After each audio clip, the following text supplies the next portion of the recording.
મિત્રો, ખૂબ જ જલ્દી નવું વર્ષ આવવાનું છે અને નવા વર્ષના દિવસે તુલસીથી જોડાયેલા જો તમે આ એક ઉપાય કરી લીધો તો માનીને ચાલો તમારા જીવનમાં તમને તે નવી નવી સફળતાઓ જોવા મળશે જેને તમે ક્યારેય કલ્પના પણ નહીં કરી હોય।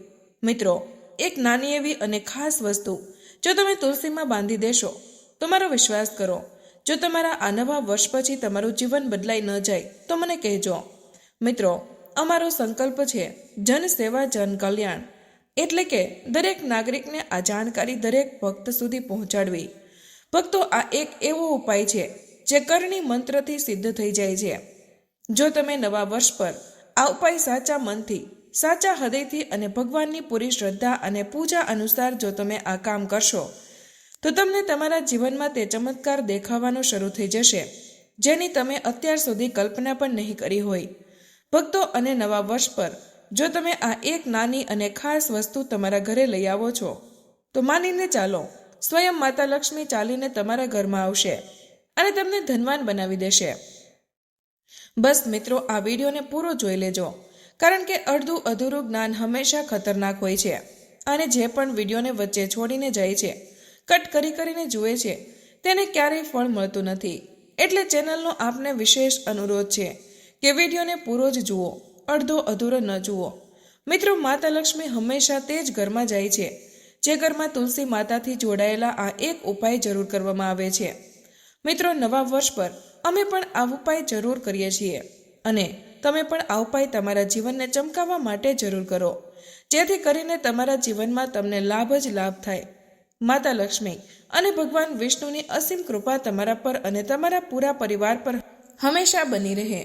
ચાલો અમે તમને બધી જાણકારી વારાફરતી જણાવીશું, એટલા માટે તમે વિડીયો ધ્યાનપૂર્વક સાંભળજો અને જુઓ। આજના આ વિડીયોમાં અમે તમને એવી કેટલીક વાતો જણાવવાના છીએ જે વાતોને તમારે જાણવી ખૂબ જ જરૂરી છે। જો તમે આ વાતોનું પાલન નહીં કરો તો તમારે તમારા જીવનમાં ઘણી મુશ્કેલીઓનો સામનો પણ કરવો પડી શકે છે। જો તમે આ વાતોનું પાલન કરશો તો તમને જીવનમાં વધુ લાભ મળશે। તો ચાલો જાણીએ આજની વિડીયોમાં। આ સિવાય જો તમે તુલસીની નીચે આ એક વસ્તુ બાંધી દો છો તો તમને મા તુલસીના પુષ્કળ આશીર્વાદ મળે છે અને તમારા ઘરમાં મા લક્ષ્મી સદાય નિવાસ રહે છે। મિત્રો, તુલસીનો છોડ ઘરમાં હોવો પરિવારના દરેક સભ્યો માટે લાભકારી હોય છે। આ છોડ દરેક પ્રકારે ઉપયોગી હોય છે। પુરાણો અનુસાર તુલસીમાં દેવી લક્ષ્મીનો વાસ હોય છે અને નિયમિત રીતે આ છોડની પૂજા કરવાથી લાભ પણ ચોક્કસ મળે છે। પરંતુ જો તમે તુલસીને ઘરમાં રાખવાની સાથે જ તેની નીચે આ એક વસ્તુ બાંધી દો છો તો તમને તુલસી લગાવવાનું કેટલાય ગણું વધુ ફળ પ્રાપ્ત થાય છે, કારણ કે આ એક વસ્તુ વગર તુલસી અધૂરી માનવામાં આવે છે। આ વસ્તુ તુલસીને સંપૂર્ણ બનાવે છે, એટલા માટે શાસ્ત્રોમાં આનું સૌથી વધુ મહત્વ બતાવવામાં આવ્યું છે। મિત્રો, ભારતમાં જ નહીં પરંતુ સંસારના મોટા ભાગના દેશોમાં તુલસીને ખૂબ જ ગુણકારી છોડ માનવામાં આવ્યો છે। આ છોડમાં અનેક ઔષધીય ગુણો હોવાની સાથે જ તેનું આધ્યાત્મિક રીતે પણ ઘણું મહત્વ બતાવવામાં આવ્યું છે। દરેક ધાર્મિક અનુષ્ઠાન હોય અથવા કોઈ યજ્ઞ હોય તેમાં તુલસીનો પ્રયોગ ચોક્કસ કરવામાં આવે છે। વિષ્ણુ પુરાણમાં તુલસીને ભગવાન વિષ્ણુની પત્ની કહેવામાં આવી છે। આ કારણે જ તુલસી જગત જનની છે। તુલસીને સમસ્ત દેવી દેવતાઓ પાસેથી વરદાન પ્રાપ્ત છે, જેનાથી તુલસીના પત્રને અમૃતના ગુણથી યુક્ત કહેવામાં આવ્યો છે। જે સ્થાન પર તુલસીનો છોડ હોય છે તે સ્થાન પર બ્રહ્મા, વિષ્ણુ અને મહેશ એટલે કે ત્રિદેવનો નિવાસ હોય છે અને તુલસીની પૂજા કરવાથી બધા પાપ તે જ પ્રકારે નષ્ટ થઈ જાય છે જે રીતે સૂર્યના ઉદય થવા પર રાત્રિનો અંધકાર નષ્ટ થઈ જાય છે।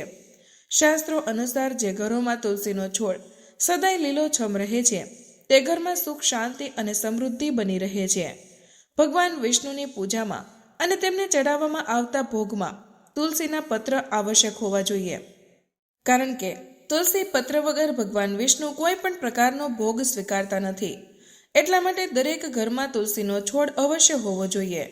જો તમારા ઘરમાં તુલસી છે તો સુખ, શાંતિ અને સમૃદ્ધિ માટે તુલસી માને ચુંદડી અવશ્ય ચડાવવી જોઈએ। અવારનવાર લોકો ઘરમાં તુલસીનો છોડ તો લગાવી દે છે, પરંતુ તેનાથી આ ભૂલો થઈ જાય છે કે તેઓ તુલસી માને ચુંદડી નથી ચડાવતા, જેના કારણે તેમને તુલસી લગાવવાનું શુભ ફળ પ્રાપ્ત થઈ શકતું નથી। હંમેશા ધ્યાન રહે કે તુલસીનો છોડ ચુંદડી વગર અધૂરો હોય છે। તુલસી માત્ર એક છોડ નથી, પરંતુ તે દેવી છે, વિષ્ણુ પત્ની છે. તેમને આપણે આપણી માતા માનીએ છીએ. એટલા માટે તુલસીને ચુંદડી અવશ્ય ચડાવવી જોઈએ. આનાથી પતિ પત્નીમાં પ્રેમ અને વિશ્વાસ વધે છે. ઘરમાં રહેનારી મહિલાઓ સદા સુહાગન અને સૌભાગ્યશાળી રહે છે. પરંતુ તુલસીને ચુંદડી ચડાવતી વખતે તમારે આ વાત ધ્યાનમાં રાખવી જોઈએ કે તમે તુલસીને લાલ રંગની ચુંદડી ના ચડાવો. લાલ રંગનો સંબંધ મંગળ ગ્રહ સાથે હોય છે અને બુધ ગ્રહ તુલસી સાથે સંબંધિત હોય છે. મંગળ અને બુધ ગ્રહ મિત્ર નથી. બુધના અનુકૂળ શુક્ર ગ્રહ અને શનિ છે. એટલા માટે તુલસી પર લાલ ચુંદડી ક્યારેય ન ચડાવવી જોઈએ. તમે તુલસી પર લીલા રંગની, પીળા રંગની અથવા વાદળી રંગની ચુંદડી ચડાવી શકો છો. પરંતુ ઘણા લોકો જૂની ફાટેલી ચુંદડી તુલસી પર બાંધી દે છે. એવું કરવું પણ અશુભ હોય છે. તુલસી પર નવી ચુંદડી જ બાંધવી જોઈએ. તુલસી પર ચુંદડી બાંધવા માટે એકાદશીનો દિવસ સર્વોત્તમ હોય છે. કોઈ પણ એકાદશીના દિવસે નવી ચુંદડી લાવીને તેને તુલસીના છોડમાં બાંધી દો. આના તમને કેટલાય ગણા વધુ લાભ પ્રાપ્ત થશે.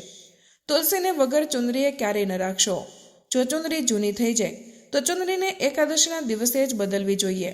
મિત્રો, તુલસીના વિવાહ પણ અવશ્ય કરાવવા જોઈએ. આનાથી મનુષ્યના બધા દુઃખોનો અંત આવે છે અને સાંસારિક જીવન સુખમય વીતે છે. મિત્રો, કેટલાક લોકો જાણતા અજાણતા તુલસી પાસે એવી વસ્તુઓ રાખી દે છે જેનાથી તુલસીનું અપમાન થાય છે. તુલસીનો છોડ ખૂબ જ સંવેદનશીલ હોય છે.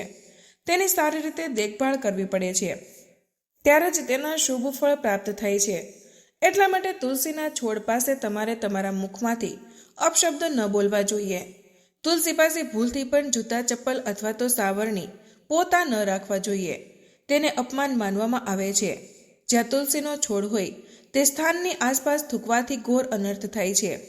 તુલસી પાસે જળથી ભરેલું પાત્ર પણ ન રાખવું જોઈએ. તુલસીના છોડ પાસે દીવો પ્રગટાવ્યા પછી દીવાને ત્યાંથી હટાવી દેવો જોઈએ. કારણ કે તુલસી નીચે ઓલવાયેલો દીવો રાખવો અશુભ માનવામાં આવે છે. જે સ્થાન પર તુલસીનો છોડ હોય છે તે સ્થાનને હંમેશા સ્વચ્છ રાખવું જોઈએ. એટલા માટે નિયમિત રીતે તુલસીના છોડ પાસે સાફ સફાઈનું ધ્યાન રાખવું. તુલસીના છોડમાં શિવલિંગ અને ગણેશજીની પ્રતિમા ન રાખવી જોઈએ. સાથે જ તુલસીના કુંડામાં અન્ય કોઈ પણ પ્રકારનો છોડ ન લગાવવો. તે અશુભ માનવામાં આવે છે. તુલસીના છોડ પાસે કપડાં પણ ન સૂકવવા જોઈએ. અન્યથા કપડામાંથી ગંદુ પાણી તુલસીના છોડ પર પડી શકે છે. ધ્યાન રહે, તુલસીના છોડને નખથી ન તોડવો જોઈએ. આનાથી તુલસીમાનું અપમાન થાય છે. જો તુલસીના પાન સુકાઈને પડી જાય છે તો તેને કચરામાં ન ફેંકવા જોઈએ. તે પાનને તમે તુલસીની માટીમાં જ દબાવી દો. રવિવારના દિવસે તુલસીના પાન ન તોડવા જોઈએ અને રવિવારે તુલસીને જળ પણ ન ચડાવવું જોઈએ. બાકીના અન્ય દિવસોમાં નિત્ય ચૂક્યા વગર તુલસીને સવારે જળ આપવું જોઈએ અને સાંજના સમયે એક દીવો પ્રગટાવવો જોઈએ. અવારનવાર મહિલાઓ સ્નાન પછી પોતાના વાળ ખુલ્લા રાખીને જ તુલસીને જળ આપે છે. એવું કરવું ખોટું હોય છે. મહિલાઓએ હંમેશા પોતાના વાળ બાંધીને માથા પર સિંદૂર લગાવીને જ તુલસીમાં જળ આપવું જોઈએ. આનાથી તુલસીમાના આશીર્વાદ પ્રાપ્ત થાય છે. ઘરમાં તુલસીનો છોડ લગાવતી વખતે ધ્યાન રહે કે તમે આના માટે ગંદી માટીનો ઉપયોગ ન કરો. તુલસીના છોડ માટે સ્મશાનની અથવા તો ગંદકીવાળી સ્થાનની માટીનો ક્યારેય ઉપયોગ ન કરવો જોઈએ. આનાથી તુલસીમાં રૂઠી જાય છે અને સુકાવા લાગે છે. તુલસીનો છોડ ક્યારેય ગંદા સ્થાન પર ન લગાવવો જોઈએ. જેમ કે નાળા અથવા બાથરૂમ પાસે તુલસીનો છોડ ક્યારેય ન રાખવો જોઈએ. અન્યથા ગંદુ પાણી તુલસીના છોડમાં પડી શકે છે, જે ખૂબ જ અશુભ માનવામાં આવે છે. ઘરમાં તુલસીનો છોડ ક્યારેય સુકાવવો ન જોઈએ. શાસ્ત્રોમાં એવી માન્યતા છે કે તુલસીનો છોડ સુકાવવો તે અકાળ મૃત્યુની સૂચના આપે છે. ઘરમાં તુલસીનો છોડ સુકાઈ જાય તો ઘરની સુખ સમૃદ્ધિ ખતમ થઈ જાય છે. સુકાયેલી તુલસીમાં લક્ષ્મીનો વાસ હોતો નથી. વાસ્તુશાસ્ત્ર અનુસાર તુલસીનો છોડ સુકાઈ જાય તો આવનારી કોઈ વિપત્તિ કે દુર્ઘટનાનો સંકેત હોય છે. એટલા માટે તુલસીનો સારો ખ્યાલ રાખવો જોઈએ. તેને નિયમિત જળ આપીને લીલીછમ રાખવી જોઈએ. તુલસીમાં ક્યારેય પણ કોઈ પ્રકારના કેમિકલ ન નાખવા જોઈએ. માત્ર ખાદ્ય પદાર્થ અને ગોબરનો પ્રયોગ કરવો જોઈએ. સાથે જ એ વાતનો ખ્યાલ રાખો કે તુલસીમાં કરોળિયાના જાળા અથવા જીવડા ન લાગવા જોઈએ. આવા સ્થાન પર લક્ષ્મી વાસ કરતી નથી. શાસ્ત્રો અનુસાર તુલસીને સ્નાન કર્યા વગર જળ ન આપવું જોઈએ અને પગમાં ચપ્પલ પહેરીને પણ તુલસીને જળ ન આપવું. તુલસીને જળ આપતી વખતે ધ્યાન રહે કે તે જળ તમારા પગ પર ન પડે. આનાથી તુલસીનું અપમાન થાય છે. શ્રી કૃષ્ણ કહે છે કે નિત્ય તુલસીના દર્શનથી મનુષ્યને સ્વર્ગની પ્રાપ્તિ થાય છે અને તુલસી પત્રના સેવનથી તેના બધા પાપ દૂર થઈ જાય છે. તુલસીનો છોડ હંમેશા ઘરની સામે લગાવવો જોઈએ. તેને પૂર્વ અથવા ઉત્તર દિશામાં લગાવવો સૌથી વધુ શુભ હોય છે. જો તુલસીના કુંડામાં બીજો છોડ ઉગી જાય છે તો તેમને સમયસર હટાવી દેવો જોઈએ. જો તુલસીના જ અન્ય છોડ છે તો આ છોડ બીજાને દાનમાં આપવા જોઈએ. કહેવાય છે કે જ્યારે ઘરમાં એકથી વધુ તુલસીના છોડ પોતાની મેળે ઉગવા લાગે છે તો ઘરમાં સાક્ષાત માતા લક્ષ્મીનું આગમન થાય છે. તુલસી પાસે ક્યારેય કાંટાવાળા છોડ ન રાખવા જોઈએ. આનાથી તુલસીમાં રૂઠી જાય છે. તુલસી પાસે રણ પ્રદેશના છોડ રાખવા અત્યંત અશુભ માનવામાં આવે છે. આવા છોડમાંથી નકારાત્મક ઉર્જા નીકળે છે. શાસ્ત્રોમાં કહેવામાં આવ્યું છે કે જે છોડમાંથી લીલીછમ કળીઓની ઉત્પત્તિ ન થાય, તેના સ્થાન પર કાંટા નીકળતા હોય તો તેવા છોડને તુલસી પાસે ક્યારેય રાખવા જોઈએ નહીં. ઉલટાનું રણ પ્રદેશના છોડ ઘરમાં કોઈ પણ સ્થાન પર રાખવા ન જોઈએ. આ છોડના કારણે ઘરનું વાતાવરણ નકારાત્મક બની જાય છે. જેમ કે ઘણા લોકો થોરનો છોડ સજાવટના નામે ઘરમાં રાખે છે. એવું કરવું બિલકુલ ખોટું છે. થોરનો છોડ તો ભૂલથી પણ તુલસી પાસે ન રાખશો. તે તુલસીની સંપૂર્ણ સકારાત્મક ઉર્જાને નષ્ટ કરી દે છે. પરંતુ શાસ્ત્રોમાં કેળાના છોડનું વિશેષ મહત્વ બતાવવામાં આવ્યું છે. જો તમે તુલસી પાસે કેળાનો છોડ લગાવી દો છો તો તમને કેટલાય ગણા વધુ લાભ પ્રાપ્ત થશે. કેળાના ઝાડમાં ભગવાન વિષ્ણુનો વાસ હોય છે. તેને તુલસી પાસે લગાવવાથી ઘરમાં સુખ સમૃદ્ધિ આવે છે. સાથે જ જે સ્થાન પર ભગવાન વિષ્ણુનો વાસ હોય છે ત્યાં લક્ષ્મીજી ચાલીને આવે છે. મિત્રો, જો તમને તુલસીના છોડમાં શાલિગ્રામ પણ અવશ્ય રાખવું જોઈએ. તુલસીના કુંડામાં શાલિગ્રામ રાખવાથી તુલસીનો અનેક ગણો પ્રભાવ તમને જોવા મળશે. શાલિગ્રામ ભગવાન વિષ્ણુનું નિરાકાર સ્વરૂપ માનવામાં આવે છે. આ કાળા રંગનો પથ્થર હોય છે જેને વિલક્ષણ અને મૂલ્યવાન માનવામાં આવે છે. તેને જો તમે તુલસીના કુંડામાં રાખશો તો તમારા ઘરની સંપૂર્ણ નકારાત્મક ઉર્જા નષ્ટ થઈ જશે. માન્યતા છે કે શાલિગ્રામમાં અલ્પ માત્રામાં સુવર્ણ પણ હોય છે. આ પથ્થર ઉત્તરની ગંડકી નદીમાં મળી આવે છે. એટલા માટે જો તમે શાલિગ્રામ તુલસીના છોડમાં રાખો છો તો ભગવાન વિષ્ણુની સાથે તમને માં લક્ષ્મીની પણ કૃપા પ્રાપ્ત થાય છે. તમારા ઘરમાં ક્યારેય ધન ધાન્યની અછત નથી રહેવાની. પુરાણો અનુસાર જે ઘરમાં શાલિગ્રામ હોય છે તે ઘર તીર્થ સમાન શ્રેષ્ઠ હોય છે. નિત્ય શાલિગ્રામના દર્શન અને પૂજનથી દરેક પ્રકારના ભૌતિક સુખોની પ્રાપ્તિ થાય છે. આ સ્વયંભૂ હોવાના કારણે તેની પ્રાણ પ્રતિષ્ઠા કરાવવાની જરૂરી હોતી નથી. જો તેને તુલસી પાસે રાખીને તેની પૂજા રોજે કરવામાં આવે છે તો વ્યક્તિને ધન સંબંધિત કોઈ સમસ્યા આવતી નથી. પુરાણો અનુસાર મૃત્યુ સમયે શાલિગ્રામના ચરણામૃતનું જળ બધા પાપોમાંથી મુક્તિ અપાવે છે અને તે મૃત્યુ પછી વૈકુંઠ જાય છે. આ ચરણામૃત ઔષધિ સમાન છે. જે આનું સેવન કરે છે તેને મોક્ષ મળી જાય છે. કેટલાક લોકો ચરણામૃત લઈને પોતાના માથા પર હાથ ફેરવે છે, પરંતુ શાસ્ત્રોમાં આવું કરવાને ઉલ્લેખ કરવામાં આવ્યો નથી. ચરણામૃત હંમેશા જમણા હાથથી શ્રદ્ધા ભાવથી ગ્રહણ કરવું જોઈએ. પરંતુ શાલિગ્રામ ઘરમાં લાવતી વખતે ધ્યાન રહે કે તે અસલી હોય. આજકાલ કેટલાય પ્રકારના શાલિગ્રામ માર્કેટમાં મળે છે જેની પૂજા કરવાનું કોઈ ફળ પ્રાપ્ત થતું નથી. ઘરમાં માત્ર એક જ શાલિગ્રામની પૂજા કરવી જોઈએ. પુરાણોમાં કહેવામાં આવ્યું છે કે ભગવાન વિષ્ણુની મૂર્તિ કરતાં કેટલુંય ઘણું વધુ ઉત્તમ હોય છે શાલિગ્રામની પૂજા કરવી. શાલિગ્રામને ચંદન લગાવીને તેના પર એક તુલસીનું પાન રાખવું જોઈએ. પ્રતિદિન શાલિગ્રામને પંચામૃતથી સ્નાન કરાવવું જોઈએ. એવું કરાવવાથી બધા જન્મોના પાપ નષ્ટ થઈ જાય છે. શાલિગ્રામ સકારાત્મક અને સાત્વિક ઉર્જાનું પ્રતીક હોય છે. અંતિમ મહત્વપૂર્ણ વાત તમને જણાવી દઈએ કે તુલસીનો છોડ ક્યારેય લાલચમાં આવીને ન લગાવવો જોઈએ. તુલસીનો છોડ લગાવો તો તેની નિત્ય પૂજા કરવી આવશ્યક છે. જો તમે આ નિયમોનું પાલન ન કરી શકો તો તુલસીનો છોડ ઘરમાં લગાવીને તુલસીમાનું અપમાન ભૂલથી પણ ન કરશો. આનાથી તમારે વિપરીત પરિણામ ભોગવવા પડી શકે છે. તો પ્રથમ સામગ્રી કઈ ખરીદીને લાવવાની છે? ઘરમાં પોપટનું ચિત્ર કેમ ખરીદીને લાવવું જોઈએ તેના પાછળનું પણ એક કારણ જણાવવા માંગીશ.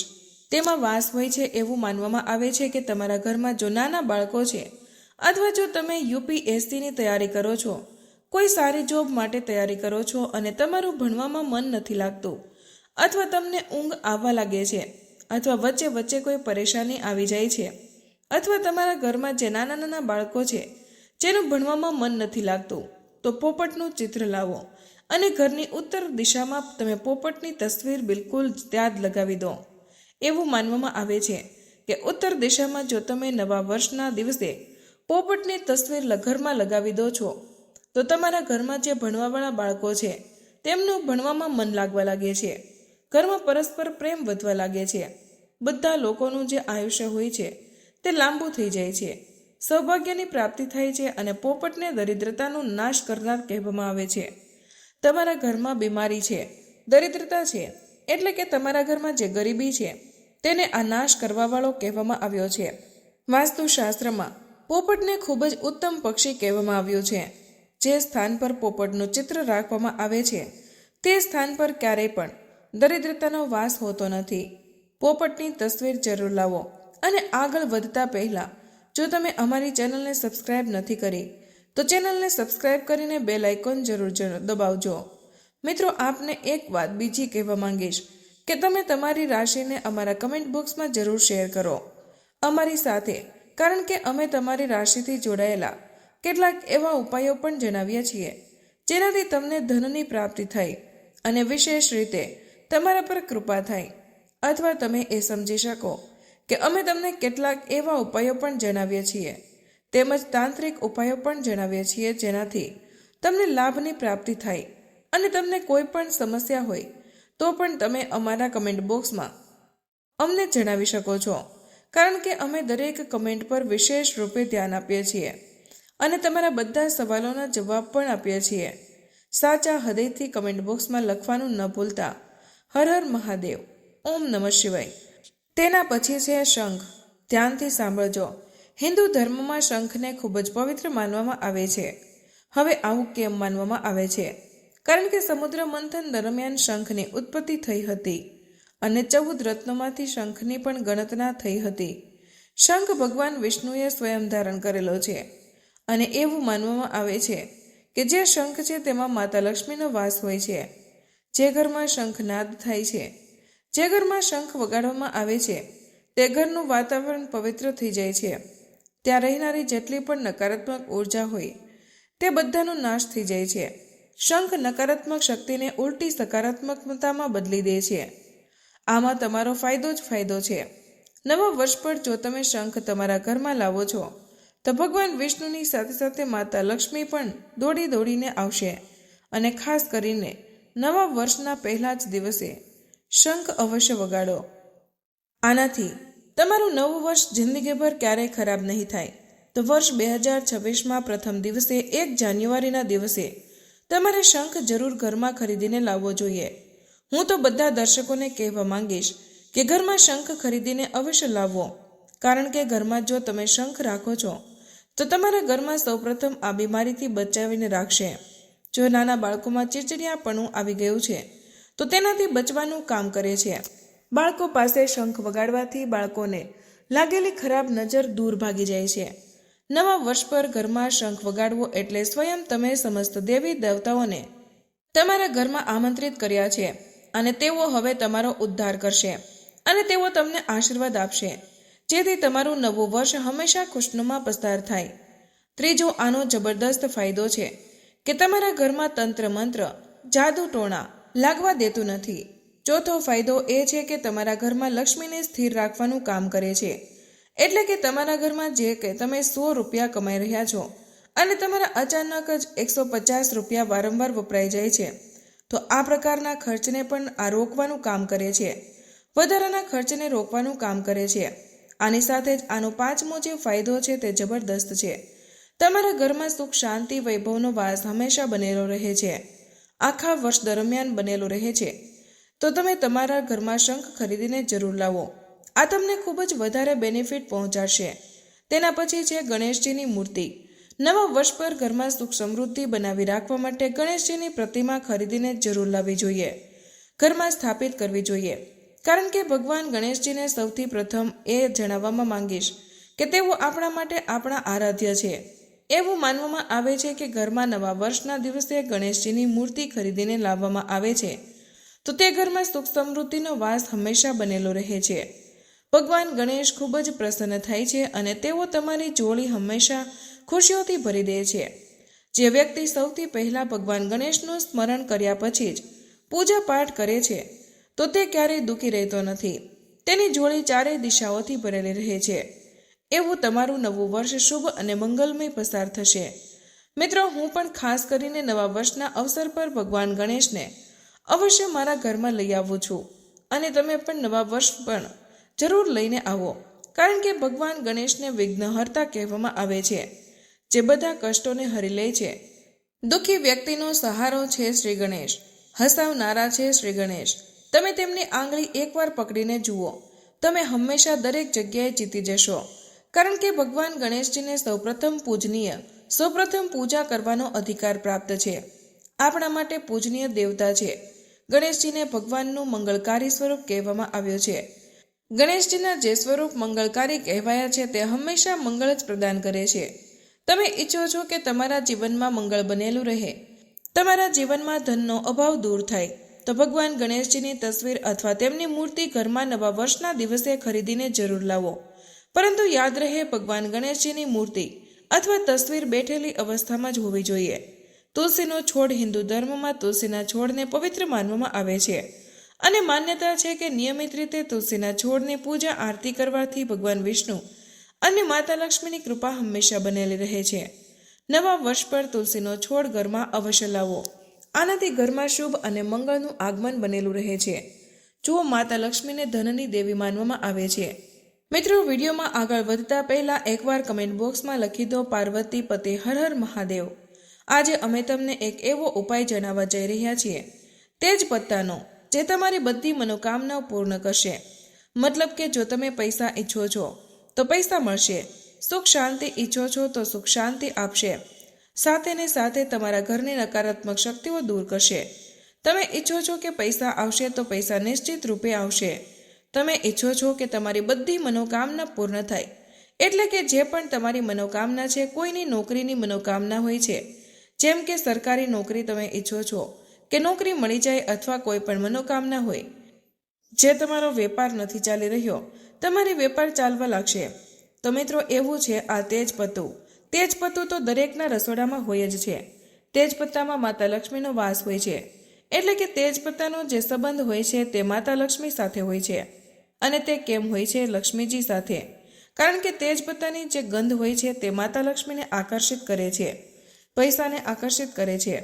વાઇબ્રેશન હોય છે તે પૈસા તરફ ખેંચાય છે, એટલે કે તેજપત્તું પોતાની મેળે પૈસાને ખેંચે છે. તો મિત્રો, પૈસાને ખેંચવાનું કામ કરે છે, એટલે કે ધનને ખેંચે છે, એટલે કે આ મની મેગ્નેટ હોય છે, કે આ પૈસાને ચુંબકની જેમ ખેંચે છે. તેજપત્તાની જે સુગંધ હોય છે તે માતા લક્ષ્મીને પોતાની તરફ આકર્ષિત કરે છે. તો મિત્રો, તમારે શું કરવાનું છે? તેજપત્તાનો આજે હું તમને ઉપાય જણાવવા જઈ રહી છું, તે ખૂબ જ સરળ ઉપાય છે અને તમારે ડેઈલી કરવાનો છે. આમાં હું તમને લગભગ 4-5 ઉપાય જણાવવા જઈ રહી છું. 5 ઉપાય દરેકના રસોડામાં મળી જશે. તેજપત્તાનો ઉપયોગ આપણે ગરમ મસાલામાં કરીએ છીએ, જેમ કે એલચી છે, એવી જ રીતે તેજપત્તું પણ છે. જો તમારી પાસે ઉપલબ્ધ નથી તેજપત્તું, તો તમે જરૂર બજારમાંથી લઈ આવો. અને આ તેજપત્તાને તમે મતલબમાં એ સમજો કે માતા લક્ષ્મીનું પ્રતીક છે, એટલે કે માતા લક્ષ્મી આના પર ખૂબ જ વધારે આકર્ષિત થઈ છે. તેજપત્તાથી જો તમે આ ઉપાય કરી લેશો તો નિશ્ચિત જ તમને તેની સફળતા જરૂર મળશે. તો મિત્રો, તમારે શું કરવાનું છે? સૌથી પહેલો ઉપાય હું તમને જણાવવા જઈ રહી છું તેજપત્તાનો. પરંતુ તે પહેલાં જો તમે ચેનલને સબસ્ક્રાઇબ નથી કરી તો ચેનલને સબસ્ક્રાઇબ જરૂર કરી લો. કમેન્ટ બોક્સમાં જય માતા લક્ષ્મી જરૂર લખી દેજો, જેથી માતા લક્ષ્મી તમારા પર સદાય કૃપા બનાવી રાખે અને કુબેર ભગવાનની પણ તમારા પર કૃપા થાય. અને હર હર મહાદેવ જરૂર લખી દેજો કમેન્ટ બોક્સમાં. તો મિત્રો, તમારે શું કરવાનું છે? તો પહેલો ઉપાય હું તમને જણાવવા જઈ રહી છું, તે તમારે રોજ એક તેજપત્તું સળગાવવાનું છે. સાંજના સમયે તમારે શું કરવાનું છે કે તમારે એક પાન સળગાવી દેવાનું છે, રોજે સળગાવવાનું છે, અને તેનો જે ધુમાડો છે તે આખા ઘરમાં બતાવવાનો છે. તમારા ઘરમાં જે પણ નેગેટિવ વાઇબ્રેશન છે, જે તમારી નકારાત્મક શક્તિઓ છે, તે બધી દૂર થઈ જશે. તેજપત્તું સળગાવવાથી અને આ તમારા ઘરની બધી નકારાત્મકતા દૂર કરી દેશે. તમારા ઘરમાં સુખ શાંતિ બની રહેશે. એટલે કે તમારે એકથી વધારે નથી સળગાવવાના. મિત્રો, તમારે માત્ર સાંજે એક જ તેજપત્તું રોજ ઘરમાં સળગાવવાનું છે. કઈ રીતે સળગાવવાનું છે? જેમ કે કોઈ વાટકીમાં સળગાવી શકો છો, કોઈ પ્લેટમાં સળગાવી શકો છો. જમીન પર નથી સળગાવવાનું. મિત્રો, કોઈ વાટકી કે પ્લેટમાં સળગાવવાનું છે અને તેની જે રાખ હોય છે તે તમારે બહાર જઈને ઉડાવી દેવાની છે. ઠીક છે. બીજો ઉપાય તમે હું જણાવવા જઈ રહી છું. જે બીજો ઉપાય છે તેજપત્તાનો. જો તમે લાગે કે ધનની અછત આવી રહી છે, પૈસાની તંગી ચાલી રહી છે, તમારે મની જોઈએ છે, પૈસા જોઈએ છે, તમે ક્યાંય જાઓ છો, નોકરી કરો છો, ઓછો પગાર આવે છે, અથવા કોઈ વેપાર કરો છો તો ઓછી આવક આવે છે, તો તમારે શું કરવાનું છે? તેજપત્તું લેવાનું છે. નાનું એવું તેજપત્તું, ફાટેલું ન હોવું જોઈએ. બિલકુલ આખું તેજપત્તું લેવાનું છે. ઠીક છે. અને તેજપત્તાને પોતાની પાસે રાખો, અથવા તમારા ઘરમાં જે લોકર છે એટલે કે તમારી જે તિજોરી છે તેની અંદર પણ તમે તેજપત્તું રાખી શકો છો. તમારા ઘરમાં લક્ષ્મીજીનો પ્રવેશ થઈ જશે. ધન વર્ષા થવા લાગશે. લક્ષ્મીજી તમારા ઘર પર પ્રસન્ન થશે. આ તેજપત્તાને તમારા પર્સમાં અને તમારા લોકરમાં એટલે કે તમારી તિજોરી હોય છે તેની અંદર જરૂર રાખવું જોઈએ. હવે ત્રીજો ઉપાય છે મિત્રો, જેમ કે તમે શું કરો છો કે તમારા ઘરમાં વાસ્તુ દોષ થઈ ગયો છે અથવા કોઈ કાળો જાદુ કરાવેલો છે. જો કોઈ કાળો જાદુ કરાવી દે તો તે વ્યક્તિની, તે માણસની ઉન્નતિ અટકી જાય છે અચાનકથી, અથવા તેને કોઈ બીમારી થઈ જાય છે. રિપોર્ટમાં ડૉક્ટર ચેકઅપ કરાવે છે તો કંઈ જ નથી નીકળતું, પરંતુ બીમાર હોય છે. આ સિવાય તે પોતાનું કોઈ કાર્ય નથી કરી શકતો. તેનું મન ભટકવા લાગે છે અથવા તે બીમાર થઈ જાય છે. કાળા જાદુના કારણે અથવા કોઈ વાસ્તુ દોષ તમારા ઘરમાં છે તો તેના કારણે પણ એવું થાય છે. અને રાહુ કેતુ તમારા પર ભારે થઈ જાય છે. તો મિત્રો, શું કરવાનું છે કે તમારે રાત્રે સૂતા વખતે આ બધી સમસ્યાઓમાંથી નિજાત મેળવવા માટે શું કરવાનું છે? રાત્રે સૂતા પહેલાં તેજપત્તાની સાથે કપૂર જરૂર સળગાવવાનું છે. જેવું તમે રાત્રે સૂવા જઈ રહ્યા છો તો તેની પહેલાં તમારે શું કરવાનું છે? તેજપત્તું લો એક પ્લેટમાં અને કપૂરની સાથે આ તેજપત્તાને સળગાવો. અને કાળો જાદુ જેણે કરાવ્યો હશે તે કાળા જાદુની અસર તરત જ ખતમ થઈ જશે. આ રાત્રે સૂતા પહેલાં તમારે કરવાનું છે અને તમારા રૂમમાં કરવાનું છે. તો મિત્રો, આજનો વિડીયો અહીં પૂર્ણ કરીએ છીએ. આજની આ માહિતી તમને કેવી લાગી અને આ વિડીયો કયા શહેરમાંથી સાંભળી રહ્યા છો તે કમેન્ટમાં જરૂર જણાવજો. માહિતી પસંદ આવી હોય તો વિડીયોને લાઇક અને તમારા મિત્રો સાથે શેર કરજો. ચેનલ પર નવા હોય તો ચેનલને સબસ્ક્રાઇબ કરવાનું ભૂલશો નહીં. મળીએ એક નવા વિડીયોમાં. ત્યાં સુધી બધાને જય શ્રી કૃષ્ણ. ધન્યવાદ.